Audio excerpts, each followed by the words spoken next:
Yes, हम लोग अभी देख रहे हैं एनालिसिस ऑफ फिबोनाची सीरीज़।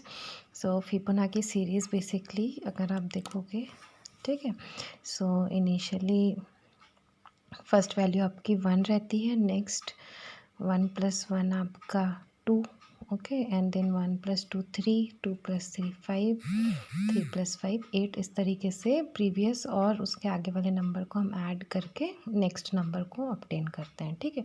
तो सीरीज़ बहुत सिंपल है इसका, देखिए। सो फिबोनाची सीरीज़ हमने फंक्शन लिया है एफ, जिसमें मैं एन दूंगी कि मुझे कितने वैल्यूज़ तक का, सीरीज़ तक का मुझे आउटपुट चाहिए, ठीक है। जैसे एन मैंने अगर 3 दिया, ठीक है, तो यस थर्ड पोजीशन यहाँ अगर देखोगे तो आंसर कितना है आपका 3। अगर एन 4 दूंगी तो आंसर कितना आएगा 5, और अगर 5 दिया तो आंसर कितना आ जाएगा आपका 8, ठीक है। नेक्स्ट अगर 6 दूंगी तो 8 + 5 कितना होगा आपका 13। तो इस तरीके से हमारा आंसर आएगा, ठीक है। तो बोलता है जब n जो है <<1 यानी कि 0 या =1 है, तो दोनों ही केस में आपको रिटर्न क्या करना है, 1 करना है, ठीक है। एल्स रिटर्न क्या करना है, fn-1 + fn-2, ठीक है। तो अगर सिर्फ अगर आपने 0 या 1 लिखा है तो आंसर में सिंपल आपको क्या मिलेगा, 1।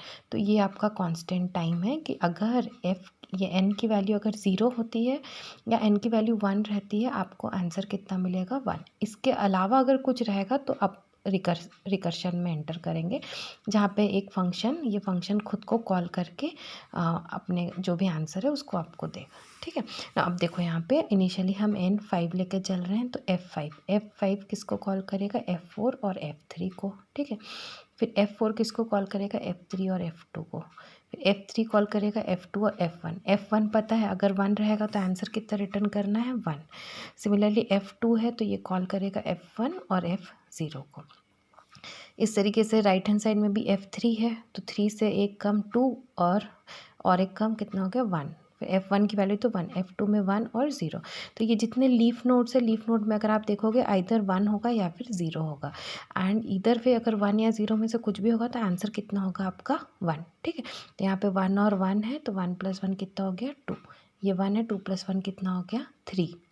सिमिलरली 1 और 1 है, ये कितना हो गया, 2। 3 + 2 कितना हो गया आपका 5, और इसी तरह से 5 + 3 आपका f5 कितना मिल जाएगा आपका 8। तो इस टेबल्स को देख के आपको यहाँ पे आंसर मिलेगा, ठीक है ना। अब इसका हमको निकालना है, एनालाइज करना है इसका कॉम्प्लेक्सिटी। तो कॉम्प्लेक्सिटी एनालाइज कर रहे हैं तो अब हम देखेंगे यहाँ पे दो फंक्शन है, एक n-1 है और दूसरा क्या है आपका n-2। तो मैंने इसके पहले जितने भी प्रोग्राम्स बताए हैं, प्रॉब्लम्स बताए हैं, उसमें हमेशा जनरली एक ही फंक्शन, जैसे n है तो n-1 है, फिर हम सब्स्टिट्यूशन मेथड से n-1 आगे आगे करके हम सब्स्टिट्यूट करके अपना आंसर निकालते। लेकिन अब यहाँ पे तो 2 है, तो अब कैसे करेंगे। तो अब अगर आप ध्यान से देखोगे, सी अगर n की वैल्यू 5 है तो ये क्या हो जाएगा, t4, ठीक है, और ये क्या हो जाएगा, 3, ठीक है। तो बाय अगर लॉजिकली सोचेंगे, 4 को एवेल्यूएट करने में टाइम ज़्यादा लगेगा और 3 को एवेल्यूएट करने में टाइम क्या होगा आपका, कम लगेगा। तो ये वाला n-1 जो है, ये इसके लिए टाइम आपको ज़्यादा लगेगा और इसके लिए टाइम आपको कम लगेगा। तो सॉर्ट आप बोल सकते हो कि ये आपका मिनिमम इतना टाइम तो लगना ही है और मैक्सिमम कितना, इतना टाइम लगेगा, ठीक है। तो यहाँ पे 2 फंक्शन है, तो सबसे पहले हम क्या करेंगे, हम मान के देखो यहाँ पे लिखा मैंने कि t4 जो है लार्जेस्ट टाइम, इसको ज़्यादा टाइम लगेगा किसके कंपैरिजन में, t3 के कंपैरिजन में, और सेम वे t3 को कम टाइम लगेगा और t4 को क्या होगा, ज़्यादा, क्योंकि इसमें एक पोजीशन बढ़ गया है, ठीक है। तो अब इसी दोनों को कंसिडर करते हुए हम यहाँ पे अब आगे यहाँ पे इसका, अब हमको दोनों निकालना है, n-1 भी निकालोगे, n-2 के लिए भी निकालोगे, तो अब वो कैसे निकालना है देखो यहाँ पे, ठीक है।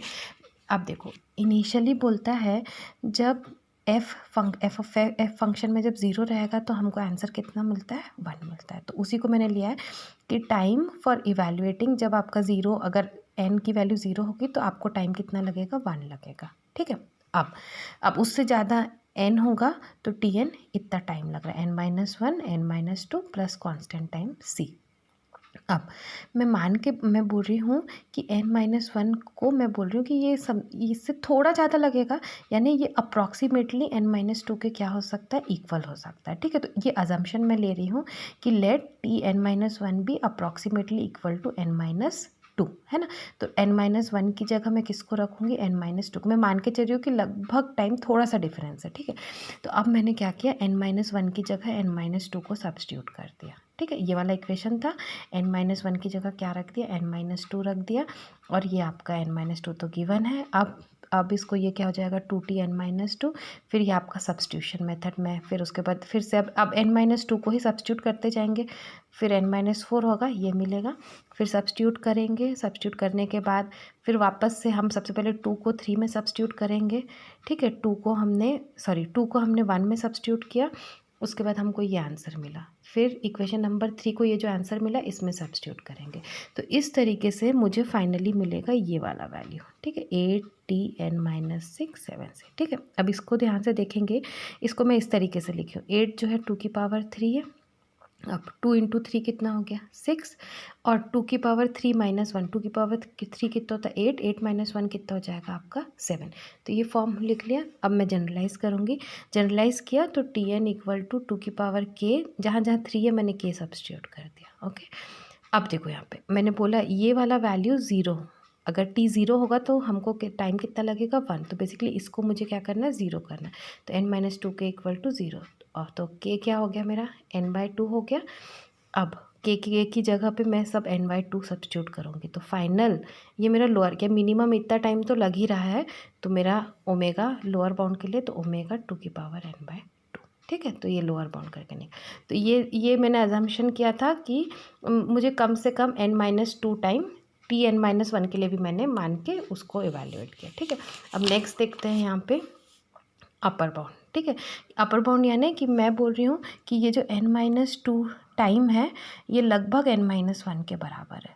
तो अब मैं क्या करूँगी, मेरे इक्वेशन में जहाँ पे n-2 रहेगा वहाँ पे क्या करूँगी, n-1। देखो यही वाली इक्वेशन, ये वाली इक्वेशन में। ठीक है, देखो यहाँ पे n-2 है ना, इसकी जगह पे n-1 डाल दूँगी। ठीक है, तो अब ये हो गया, मुझे क्या मिलेगा अब next, 2t n-1 plus c, फिर सब्स्टिट्यूशन मेथड किया, फिर सब्स्टिट्यूट किया, फाइनली यहाँ पे आते हैं हम जनरलाइज़ करेंगे। ठीक है, जनरलाइज़ करेंगे तो अब 2 की पावर की n-k, ये मुझे जनरलाइज़ करके मिल गया। अब अगेन t0 1 है, that means n-k equal to क्या, 0, n की जगह क्या कर दूँगी, k डाल दूँगी। ठीक है, फिर इसको सब्स्टिट्यूट करेंगे, k की जगह पे n पुटअप करेंगे तो हमको क्या मिल रहा है, 2 की पावर n।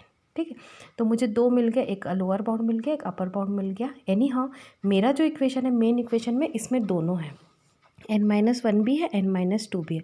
अगर मैं दोनों को कंपेयर करूँगी, ठीक है, तो अब दोनों को अगर मैं कंपेयर करूँगी तो देखो, सेकेंड लोअर बाउंड के केस में मुझे कितना मिला, 2 की पावर, ठीक है, 2 की पावर n/2 मिला। ठीक है, और सेकेंड अपर बाउंड मुझे कितना मिला, 2 की पावर n। अगर दोनों में देखेंगे तो ग्रेटर कौन है आपका, 2 की पावर n। तो इसका फाइनल जो टाइम आप लिखोगे, time complexity, that will be 2 की पावर n। ठीक है, ये आपका आंसर होगा।